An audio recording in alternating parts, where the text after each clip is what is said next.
What's up everyone? Just as we begin to find out more about Dudenoff, Bev Mellon begins to pull the trigger. We've got so much to talk about, so welcome to your Only Murders in the Building breakdown. Well, we've got a lot to talk about because Trouble in Paradise was a classic episode of Only Murders in the Building. It was incredibly character driven and we got to see some faces that I don't think we expected to see. But before we get to that, we go back to the beginning of the episode where we find out that Oliver is feeling very insecure in his relationship with Loretta. He pulls up Instagram on his iPad and I love the quips that Mabel made, you know, just as kind of being in the same generation as Mabel. It's kind of hilarious when she's like, I've never seen Instagram that big. It shouldn't be that big. I just found stuff like that hilarious. But he was obsessing over the fact that in Loretta's Instagram page, there was a guy with a bicep around her neck every single, I think it was about 80% of the photos, he said. Not that he's counted or anything. So then he decided to make a Finsta, a fake Instagram account. He's Ronnie from the Midwest, and he really embraced that character. Mabel did call him out for it. She said it was rather creepy, which it is. Very creepy, Oliver. Stop that right now. I've got a feeling that things are going to turn out good for Loretta and Oliver, but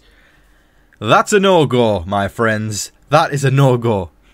After finding Saz's Instagram account, the trio were led to an Irish pub in New York where they found a stunt bar where all these stunt people go, but they're not known as the stunt people there. The famous actors aren't even known as, they're the faces, that's what they call them. It's crazy when you flip it on its head. Something I've noticed about this season is, I really feel like this season is a love letter to stunt people in the business, because I feel like a lot of people are aware of this, but not enough people are aware.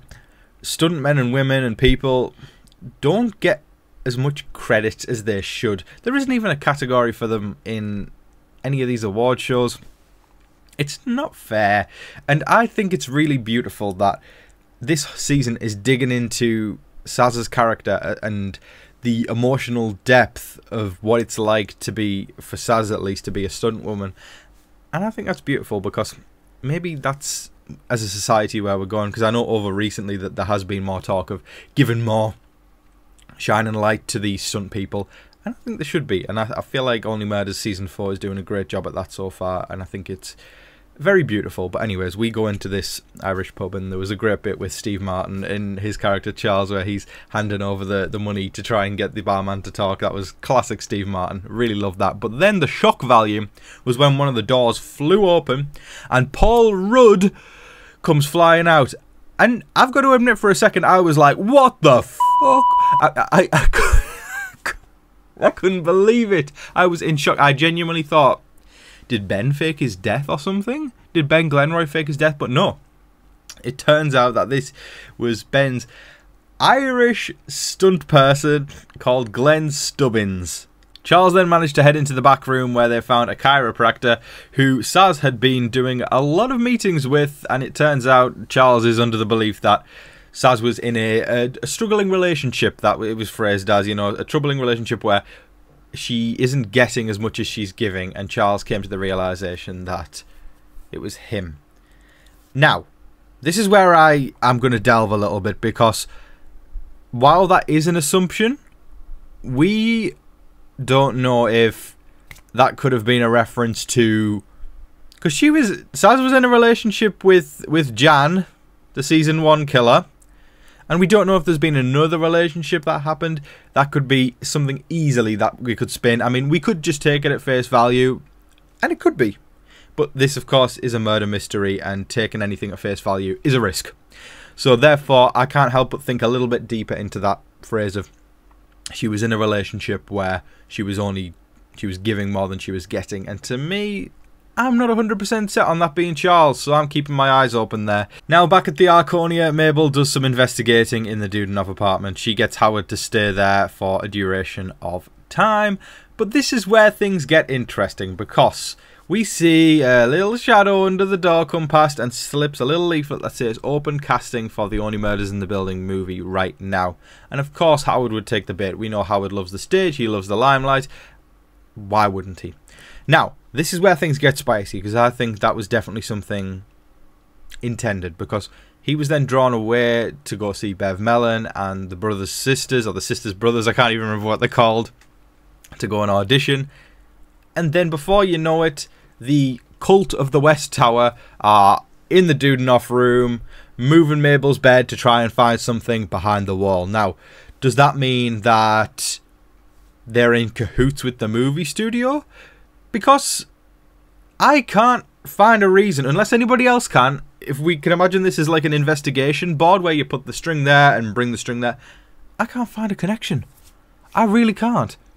But it was mutually beneficial for that leaflet to go under the door for them to be able to then get into the room while Howard was looking out for it. That to me was suspicious. I really don't know what was going on there, but we're going to get onto Bev Mellon shortly because she showed up at the end again. But maybe it's not that the whole movie studio is in cahoots. Maybe Bev Mellon is just in cahoots. Because we learned a bit more about the Dudenoff place when Mabel went in and found them moving the bed. And they said, what we're about to tell you, because there's the Sauce family, the Christmas All the Time guy, and Vince the Eye Patch guy. And they said, what we're about to tell you can ruin many lives, so you can't repeat this to anyone. Mabel says, I'm going to tell Oliver and Charles, but that's it. They found out, because they were told by Vince, that M. Dudenoff, or also known as Professor Dudenoff, is a real person. He is real. And every single person in that room had met him at one point or other during their lives, and the professor had seen them for who they were, and they phrased it as weirdos. Now, he wanted to help these people out in this city because he felt that if you're, I guess, a weirdo in the city, or you go by the beat of your own drum in New York City, it's hard to get by. So this Professor Dudenoff guy really wanted to help them out. So they're basically illegally subletting these apartments in the West Tower, but it is rent controlled by Professor Dudenoff. Get this, here's the kicker, not the murder. $200 a month.